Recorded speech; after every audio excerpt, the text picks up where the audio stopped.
In Zen, we talk about not expecting the reward.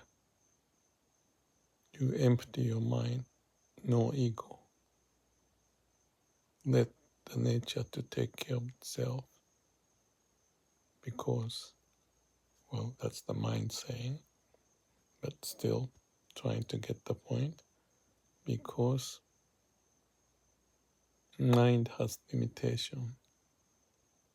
We have to get back to the core of who we are, how we came out as human because of the way of the universe. To know that is to live with heart at the center, not by the brain.